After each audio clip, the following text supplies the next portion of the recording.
cette musique de transition a bien sûr une raison, puisque l'ouvrage du jour, qui est un best-seller comme tous les ouvrages que vous traitez cet été, c'est l'Arabe du futur. Et à la différence de tous les autres livres dont j'ai parlé, c'est que c'est une bande dessinée qui a été signée par Riyad Sattouf, qui est un homme absolument délicieux, aussi intelligent que drôle. Et l'Arabe du futur, ce sont 3 tomes. Le premier tome est sorti en 2012, aujourd'hui il y en a donc 3, il va y en avoir 5. Et le grand scoop, c'est que le 4e sort le 27 septembre prochain. C'est une autobiographie, non? Alors c'est une autobiographie qui n'est pas sans rappeler par son épure et par son fond Persépolis de Marjane Satrapi. Puisqu'en fait, Riyad Sattouf s'y raconte, alors il prend le temps de se raconter, puisqu'en 3 tomes, on a de sa naissance à ses 9 ans. D'accord? Et c'est une... il prend le temps. Il prend le temps. Il est dans l'actu. Il prend le temps, il a un regard candide et sincère, voilà, sur tout ce qu'il voit, un regard d'enfant. Donc c'est ça qui est très amusant. Et c'est une enfance qui est ballottée entre Guernesey, la Bretagne, et la Libye de Kadhafi, et la Syrie de Hafez el-Assad, le père de Bachar. Donc c'est pas complètement banal. Et donc il raconte cette enfance avec un père assez spécial, qui est un grand fanatique du panarabisme et qui est un grand admirateur de dictateurs. Donc cet enfant a un regard sur cet homme, il le raconte dans cette bande dessinée. Je l'ai rencontré pour qu'il nous explique la genèse de cette histoire et vous allez voir, j'ai passé un excellent moment avec cet homme.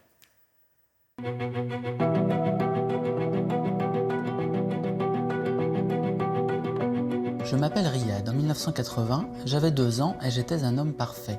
Longs cheveux blonds platine, épais et soyeux, yeux profonds et bouleversants, bouche de petit têteur, maniéré et délicat, tout frais pondu.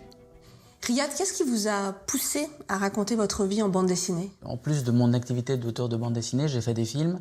Et mon premier, qui s'appelait Les Beaux Gosses, a eu beaucoup de succès.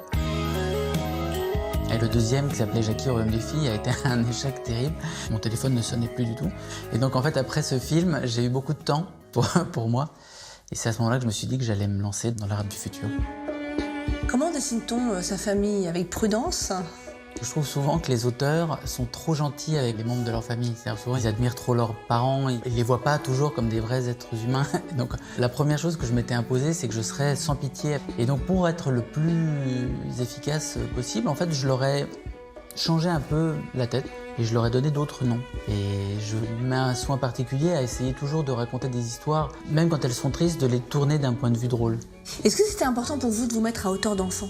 Oui, très important, parce que de toute manière, voir le monde à hauteur d'enfant permet d'en montrer les absurdités, de critiquer le monde adulte et aussi de tout se permettre. Surtout que dans l'Arabe du futur, il y a quand même cette histoire du père qui est nationaliste arabe d'extrême droite, et de montrer la fascination d'un petit enfant pour son père. Et ben, ça crée à la fois un malaise chez le lecteur et aussi on comprend les choses, on excuse, et en même temps on se dit mais c'est pas possible, on ne devrait pas excuser, des choses comme ça. L'Arabe du futur, c'est une autobiographie, une chronique ou un livre sur la transmission? Disons que c'est autobiographique dans le sens où j'ai rien inventé dedans. C'est une chronique parce qu'on suit l'aventure de cette famille entre la Bretagne et la Syrie et la Libye, les différences entre la vie dans un petit village en Syrie, la vie dans un petit village en Bretagne, qu'est-ce qui rapproche les deux endroits, qu'est-ce qui les sépare. Et puis c'est aussi une histoire personnelle qui rencontre un petit peu une plus grande histoire. Mon père était fasciné par la politique, il rêvait de faire un coup d'État, il admirait Kadhafi, Hafez el-Assad, Saddam Hussein. Où et comment travaillez-vous? Dans quelles conditions? C'est difficile pour moi de dire que je travaille parce que j'ai pas du tout l'impression de travailler, puisque c'est le fait de faire de la bande dessinée, c'est une passion, donc pour moi c'est même pas un métier, parce que j'ai pas envie de partir en vacances, j'ai pas envie de m'arrêter. Qu'est-ce que l'Arabe du futur a changé dans votre vie? J'ai passé des heures et des heures à des tables de dédicaces en ayant personne qui venait me voir. Maintenant, quand je fais dans une librairie, j'ai des familles, j'ai des gens de tous les âges. Il y a pas longtemps, il y a une petite mamie qui est venue me voir en dédicace. Elle m'a dit « Ah, vous savez, la première bande dessinée que j'ai lue dans ma vie, c'est Bécassine, et la deuxième, c'est l'Arabe du futur. » On ne peut pas me faire plus plaisir que de me dire ça. Je dois dire que l'Arabe du futur a complètement changé mon existence. Et en plus, il a beaucoup d'humour. Énormément. On a coupé énormément de mimiques et de grimaces au montage, mais c'est un homme qui dégage quelque chose d'extrêmement drôle. Absolument. Dites-moi, est-ce qu'il y a une signification dans ce titre? Pourquoi l'Arabe du futur? C'est lui, l'Arabe du futur. En fait, le père de Riyad Sattouf est un paysan, fils de paysan totalement analphabète, et il a réussi le prodige d'être docteur en histoire. Il a été diplômé en France, et donc il rêvait que son fils lui-même devienne l'incarnation de l'arabe du futur. D'où une pression assez forte qui se retrouve donc dans cette bande dessinée, l'arabe du futur, dont on aura le 4e tome le 27 septembre. Et alors là où il est très très drôle, Riyad Sattouf, c'est qu'il est extrêmement, comment dit-on, excusez-moi, il est extrêmement superstitieux. Et donc il n'a pas voulu nous donner la couverture du 4e tome parce qu'il a trop peur qu'il lui arrive un truc.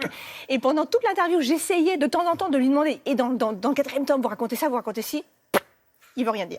Donc vraiment, je vous recommande déjà, lisez les 3 tomes avant que le 4e arrive. C'est un très bon moment, absolument délicieux. Il n'y a pas très longtemps à attendre, 27 septembre. 27 septembre, ça va, c'est demain. Oui, ça va. On va trouver la patience.